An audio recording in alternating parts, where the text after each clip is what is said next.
Friends, welcome to Dr. Rajesh Verma's YouTube channel. And in this video, we'll be discussing how to attempt for subject knowledge test, which is shortly being organized by the Haryana Public Service Commission for the recruitment of assistant professors of psychology. दोस्तों, इस विषय से संबंधित मैंने अभी तक 2 video बनाई है और उन दोनों वीडियो में आप लोगों ने जो प्रेम मुझे दिया उससे मुझे प्रेरणा मिली कि क्यों न मैं आपके साथ इस विषय पर भी थोड़ी चर्चा करूं।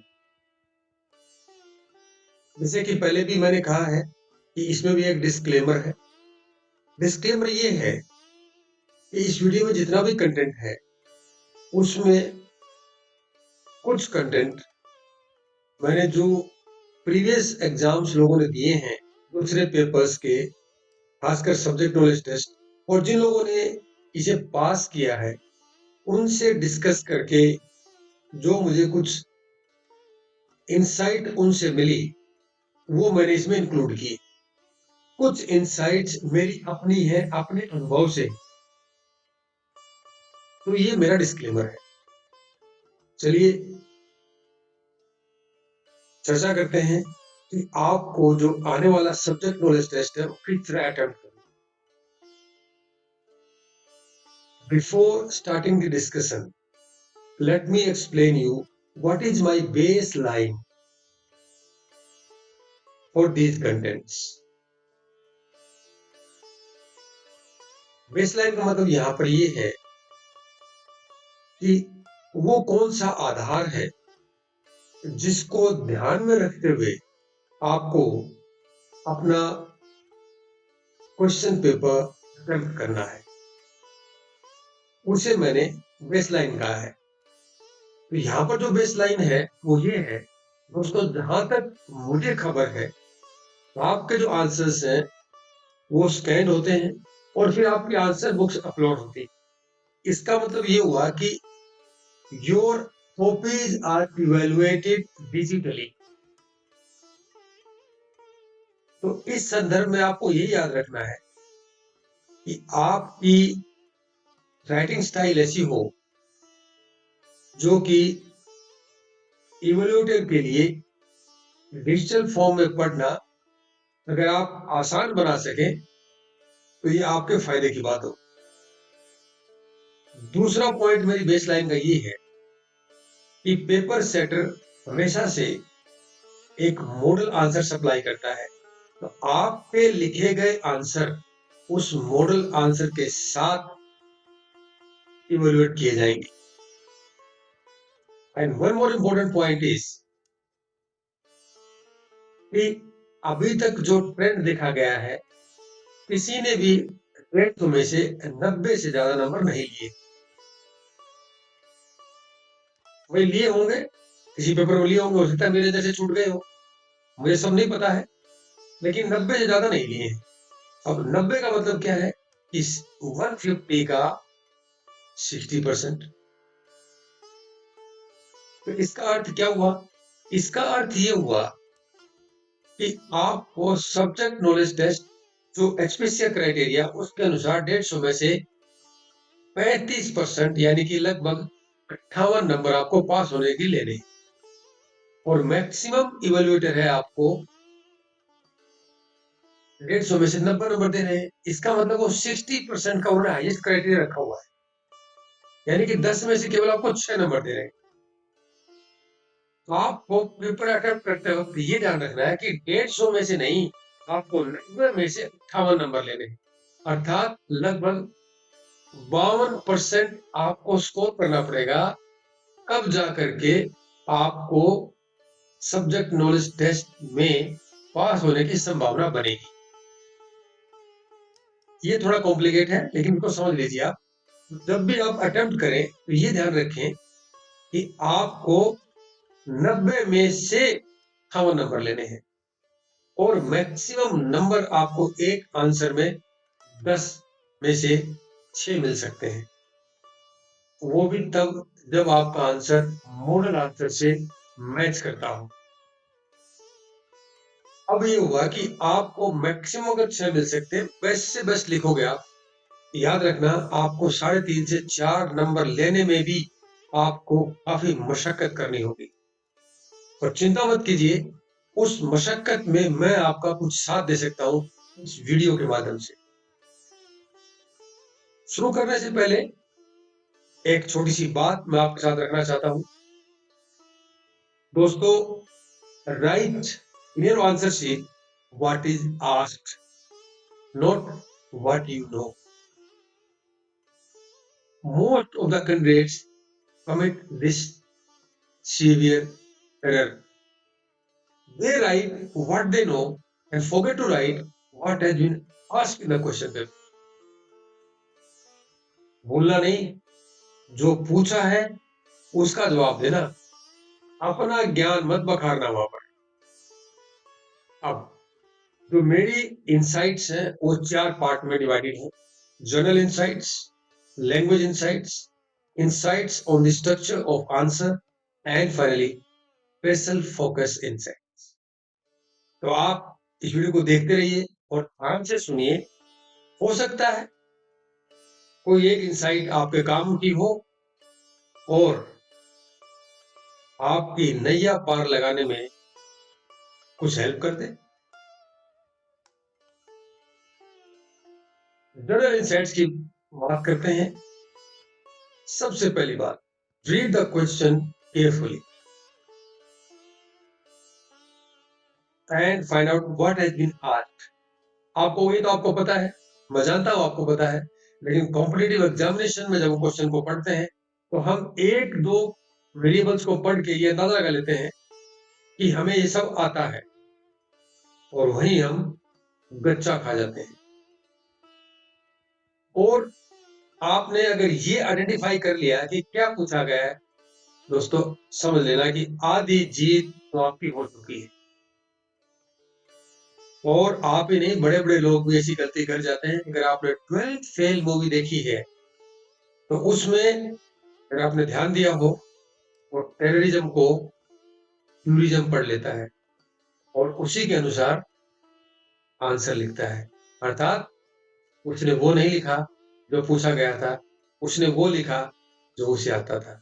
उसका परिणाम ये हुआ कि वो फेल हो गया। अगली बात, जिस तरह से आप अपने आंसर की शुरुआत करते हैं, that is very very crucial and you must be very clear on mind that evaluators are also susceptible to halo effect. So be very careful in writing the opening lines of your answer. Next, आप जानते हैं मनोविज्ञान की जो परिभाषा है, psychology is study of behaviour and related mental processes. Therefore जब भी कोई आप कंसेप्ट, कोई वेरिएबल या कोई फिनोमेना एक्सप्लेन करते हैं, try to connect it with the related corresponding mental process. अगर आप लर्निंग बता रहे हैं, आपको ये बताना होगा कि लर्निंग होने में ब्रेन का कौन सा हिस्सा योगदान देता है, इमोशंस में कौन सा हिस्सा योगदान देता है। ये आपके आंसर को यूनिक बनाएगा। नेक्स्ट, आप अपने आंसर को लिखते वक्त कोरस्पॉन्डिंग थ्योरेटिकल फ्रेमवर्क कि उस कंसेप्ट से रिलेटेड या उस वेरिएबल से रिलेटेड कौन सा ऐसा सिद्धांत है, उसको आपको एक्सप्लेन करना है। वही बात, अगर लर्निंग पूछी गई है तो मेजर लर्निंग थ्योरीज कौन कौन सी है, classical conditioning and all. Next, psychology जो है एक ऐसा विषय है जो एप्लीकेशन बेस्ड है। सो आप आंसर के बिल्कुल एंड में एक रियल लाइफ एग्जांपल भी जरूर लिखें। अर्थात जो आज हम क्लासरूम में पढ़ रहे हैं, क्लासरूम से बाहर या शिक्षण संस्थान से बाहर जाकर के जो आपने क्लासरूम की 4 दीवारी के भीतर पढ़ा है, का क्या अनुप्रयोग है, कि क्या एप्लीकेशन है, वो भी एक एग्जाम्पल आपको इंक्लूड करना ही होगा। और यही एक गुण एक अच्छे और एक सामान्य उत्तर के बीच में डिफरेंशिएट करता है। सो याद रखें, आपके आंसर के एंड में दो चीजें जरूर होनी चाहिए, एक रियल लाइफ एग्जाम्पल और दूसरा है अप्रोप्रिएट कंक्लूजन। पूरे आंसर में आपने क्या लिखा है, 2 या 3 लाइन में उसे कंक्लूड कीजिए। Very critical point.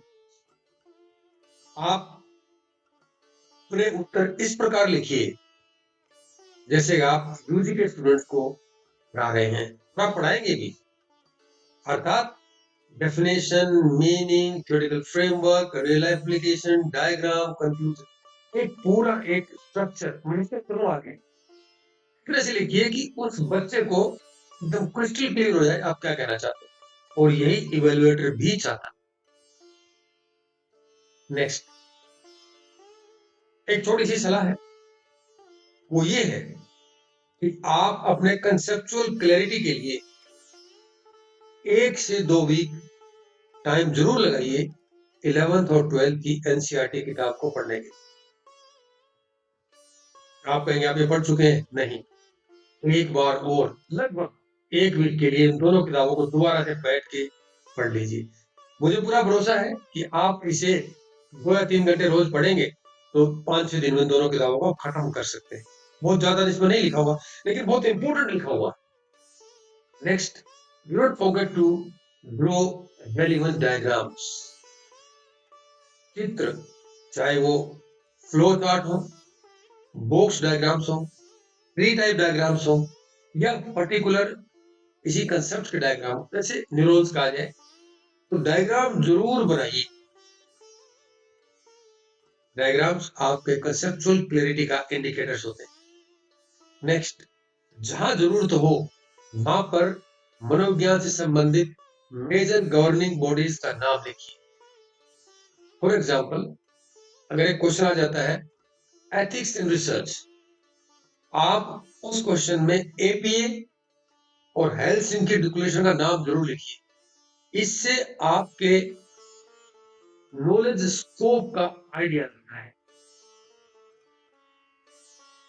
और ये इवैल्यूएटर पर इंप्रेशन भी डालता है। Next, avoid over simplifications of the concepts.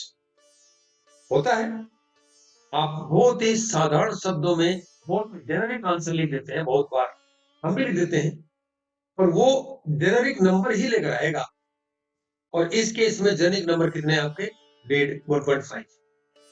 आप जेनेरिक एग्जाम्पल कैसे हो सकता है, जैसे मैंने आपके सामने लिखा हुआ है व्हाट इज लर्निंग, क्वेश्चन आ जाए तो लोग क्या लिखते हैं, learning is nothing but change और modification in human behaviour, it occurs in brain and manifest in behaviour, ये लिखते हैं। ये जेनेरिक आंसर है भाई। आपको मैं ये नहीं कह रहा हूं कि प्योरली आपको डेफिनेशन की कॉपी करनी है, लेकिन जेनेरिक भी नहीं लिखना है। And finally, do not read the books, study them. So these were my journal insights. Now let us focus on the language insights. हम दुनिया के नॉन इंग्लिश स्पीकिंग हिस्से में रहते हैं और आंसर्स आपको इंग्लिश में लिखने पड़ेंगे। और हम करते क्या है, पहले जब हम क्वेश्चन को पढ़ते हैं उसके कंसेप्ट को हिंदी में ट्रांसलेट करते हैं, फिर उसको समझते हैं, उससे रिलेटेड आइडिया जनरेट होते हैं, और फिर हम जो आइडियाज हमारे माइंड में जनरेट होते हैं वो सारे भी हमारी मातृभाषा में जनरेट होते हैं। फिर उनको हम क्या करते हैं, उनको लिखने के लिए ट्रांसलेट करते हैं मन ही मन। And in the process of this generation and translation in the other language we lose the essence of the idea. अर्थात उस कंसेप्ट का जो भाव है वो खो जाता है। कई बार आपने देखा होगा कि आपको लगता है कि मुझे कंसेप्ट बहुत अच्छे से आते हैं, बहुत अच्छे से मैंने लिख भी दिया है, लेकिन आपके नंबर नहीं आते। उसका कारण यही होता है कि आपको कंसेप्ट अच्छे से आते हैं, मेंटली मानसिक रूप से अच्छे से आते हैं, और आपकी मातृभाषा में आपको आते हैं, लेकिन लिखना आपको अंग्रेजी में पड़ रहा है, ट्रांसलेशन में हमेशा भाव खो जाता है। उसका परिणाम ये होता है कि आप अच्छे स्कोर नहीं कर पाते। मेरी आपको एक सलाह है कि try to think in a language in which you are going to write. I know this is very difficult but it is not impossible. Next, एक हमारी जो कमी है वो ये होती है कि framing of sentences and oral syntax, उसमें थोड़ी हमारी कमी आ जाती है। आपको ये ध्यान रखना है कि जो आप सेंटेंस फ्रेम करते हैं, वो सिंटेक्स बनाते हैं, दैट शुड बी क्लियर, क्योंकि एक अच्छा फ्रेम किया हुआ सेंटेंस आपकी क्लैरिटी ऑफ थॉट को इंडिकेट करता है। ये आएगा आपको प्रैक्टिस से। तो आप अपनी एक्सटेंसिव राइटिंग प्रैक्टिस जारी रखिए। और लैंग्वेज इनसाइट्स में अंतिम बात यह है कि आप अपनी वोकैबुलरी को थोड़ा स्ट्रॉन्ग कीजिए। जैसे मैं जेनरिक की बात कर रहा था, तो यहाँ पर भी कई बार लोग जेनरिक वर्ड्स लिख देते हैं। जैसे ऑपरेंट कंडीशनिंग बारे में कोई प्रश्न आता है, तो मैंने बहुत सारे आंसर्स देखे हैं, वो लिखते हैं कि operant conditioning was given by. आप गिवन बाय ठीक है, लेकिन ये जेनरिक सी बात हो गई, अप्रोप्रिएट नहीं है, ठीक जरूर है। आप लिख सकते हैं कि operant conditioning was posed by, suggested by. आप अपने टेक्निकल वर्ड्स और अप्रोप्रिएट वर्ड्स अगर इस्तेमाल करते हैं, तो ये इवेल्युएटर पर एक लास्टिंग इंपैक्ट डालता है। तो ये थी language specific insights. Now the most important part of this video is the structure of your answer, कि आप जो उत्तर लिखने जा रहे हैं उसका स्ट्रक्चर कैसा होगा। तो मैंने कुछ स्टेप्स इसमें बताए हैं, जरा उस पर गौर कीजिएगा। जैसे ही आप प्रश्न को पढ़ते हैं, तो सबसे पहले आपको ये आइडेंटिफाई करना है कि इस क्वेश्चन में जो सेंट्रल कंसेप्ट है, जो कोर कंसेप्ट है, वो कौन सा है। फॉर एग्जाम्पल, मैंने क्वेश्चन बनाया है, why is statistical inference essential in psychological research, explain with reference to normal distribution. जो ग्रीन कलर में है ना, वो ये क्वेश्चन है। तो आपको ये ध्यान रखना है कि इस क्वेश्चन का सेंट्रल कंसेप्ट क्या है। और अगर आप थोड़ा सा इसको एक सेकंड के लिए और पढ़ेंगे दोबारा, तो आपको आइडिया लग जाएगा कि इस क्वेश्चन में जो मेन फोकस है, कोर कंसेप्ट है, वो है statistical inference. Your answer should weave around this concept, चारों ओर इसी कंसेप्ट के घूमना चाहिए। दूसरी बात, अगर आपने कोर कंसेप्ट को आइडेंटिफाई कर लिया, फिर आप मेजर वेरिएबल जो क्वेश्चन में दिए गए हैं, उन सभी को डिफाइन कीजिए और उनका इवोल्यूशन, वो कैसे वहां तक पहुंचे, वो जरूर उसको लिख दीजिए। फॉर एग्जांपल, जो पहले मैंने क्वेश्चन लिया है, इसके अंदर 3 मेजर वेरिएबल्स है, statistical inference, psychological research and normal distribution. आपको क्या करना है, तीनों वेरिएबल्स को एक एक करके डिफाइन करना है आपके आंसर। अर्थात आपने पहले आइडेंटिफाई किया सेंट्रल कंसेप्ट, आइडेंटिफाई हो गया, अब आपके दिमाग में वो है, उसके चारों तरफ आपका उत्तर का ताना बाना बुना जाएगा। फिर आप उन वेरिएबल्स को आइडेंटिफाई कीजिए जो आपके क्वेश्चन में दिए गए हैं, उन वेरिएबल्स को एक को डिफाइन कीजिए और साथ में उनका इवोल्यूशन यानी हिस्टोरिकल प्रोग्रेस, उसको भी लिखते चलिए।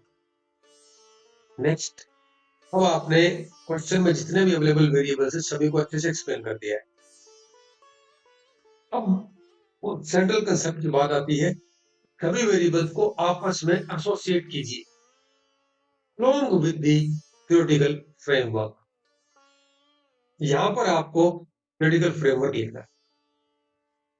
Next comes the make the appropriate diagram।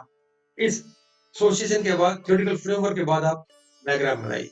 Diagram जैसे मैंने बताया, फ्लो चार्ट बनाइए, बॉक्स डायग्राम बनाइए, सर्कल डायग्राम बनाइए, ट्री डायग्राम बनाइए, कैसा भी डायग्राम जरूर बनाइए। यहाँ पर आपको भाव और बहुत बड़ा पेंटर होने की जरूरत नहीं है, आप अपने पेन से ही एक सिंपल डायग्राम बना सकते हैं। Diagram focus on the real time application of that concept. Real time में बाहर कैसे अप्लाई होता है, कोई एक छोटा सा एग्जांपल उसका लिख दीजिए, ये आपके आंसर को मजेदार बनाएगा। And finally conclude your whole answer. अभी तक आपने जितना आंसर लिखा, तो आप 2 या 3 लाइन में कंक्लूड कर दीजिए और याद रखिए do not cross the word limit. और अंत में स्पेशल फोकस इनसाइट्स। हालांकि इस पॉइंट पर मैं बात कर चुका हूं, लेकिन एक बार फिर आपके साथ डिस्कस करना चाहता हूं। Avoid generic and premature answers. Premature answers क्या हो सकते हैं, जेनरिक आंसर्स क्या हो सकते हैं? देखिए, मैंने एक छोटा सा एग्जांपल यहाँ पर लिखा है। आपसे पूछा जाए कि व्हाट इज साइकोलॉजी, तो इसका जो जेनरिक आंसर होगा ये होगा, psychology is very important these days due to various reasons. Most of population suffers from psychological disorders and needs support and help. All schools should have psychological support centers for students and so on and so on. You keep writing stories. Rather useless stories. This is purely generic answer. If you write 5 pages in this, you will get almost 0.5 marks. So these are the generic answers. Kindly avoid them. Next, जब हम लिखते हैं तो बहुत बार हम क्या करते हैं, जो मनोविज्ञान के दिग्गज रहे, जिनके सिद्धांतों के आधार पर मनोविज्ञान का पूरा ताना बाना बुना गया है, उनके नाम हम बहुत कैजुअल वे में लिखते हैं। हम लिख देंगे Pavlov, Skinner, Wechsler, Mohsin, Roy. नहीं भाई, नहीं नहीं नहीं नहीं, उनको लिखिए BF Skinner, Ivan Pavlov, David Wechsler, Durganand Sinha, SM Mohsin, NN Roy. मतलब एक सम्मानजनक रूप से उनके नाम लिखिए। ये नाम लिखे हुए इवैल्यूएटर पर एक अनकॉन्शियस माइंड में प्रभाव डालते। आप लिख सकते हैं स्किनर ने ऐसा कहा, नहीं, रॉन्ग नहीं होगा, पर वो आपका प्रभाव भी डालेगा। आप लिखेंगे बीएफ स्किनर ने ऐसा कहा, तो वो सही तो है ही, साथ साथ में वो एक प्रभावशाली भी हो। Next is avoid redundancy in your writing. ये redundancy क्या होती है? एक ही आइडिया को, एक ही बात को अलग अलग शब्दों में कहना। यहाँ पे मैंने एग्जांपल लिया है। अगर आप साइकोलॉजी की डेफिनेशन लिखते हैं और आप लिखते हैं psychology is scientific study of behaviour and mental process, दोबारा थोड़ी देर बाद घूम फिर के वो लिख देंगे psychology is scientifically studies behaviour and the mind. ये सारा क्या है, एक ही अर्थ है इसका, बार बार लिखने की जरूरत नहीं है। ये रिडंडेंसी है और इवैल्यूएटर पर नेगेटिव प्रभाव डालती है। Next, avoid being predictable in your answers. आप आंसर को इस तरह से लिखिए कि इवैल्यूएटर ये प्रेडिक्ट नहीं कर पाए कि आगे क्या लिखा है। अगर आप अपनी बात में सफल हो पाए तो आपका सफल होना, आपका एग्जाम को क्लियर करना पूर्ण रूप से संभव है। अगर आप प्रेडिक्टेबल हैं तो फिर इवैल्यूएटर आगे क्या लिखा हुआ आपको नहीं पड़ेगा, क्योंकि हेलो इफेक्ट है और इवैल्यूएटर भी अनुभवी होते हैं। वो आपके पहली 2-3 लाइनों से ही अंदाजा लगा लेंगे कि आपने आगे कैसा और क्या लिखा होगा, और जब आपका अंदाजा लग गया, आपके नंबर भी उसी प्रकार से आपको मिले। So kindly try to be unpredictable in your answers. और अंतिम बात करते हैं, अवॉइड इनएक्यूरेट सेल्फ असेसमेंट। ये क्या होता है? अगर आपने एक इफेक्ट पढ़ा हो, डनिंग-क्रूगर इफेक्ट, इसमें क्या होता है कि व्यक्ति अपनी एबिलिटी से ज्यादा अपने आप को इवैल्यूएट कर लेता है, और जो कि बहुत बार बहुत घातक साबित होता है। दोस्तों, मेरी तरफ से इतना ही था। I hope you will come out with the flying colors, and let us meet in the Government College of Haryana. If you have any question or query, just email me at rajsuji@johmail.com. Thanks for watching.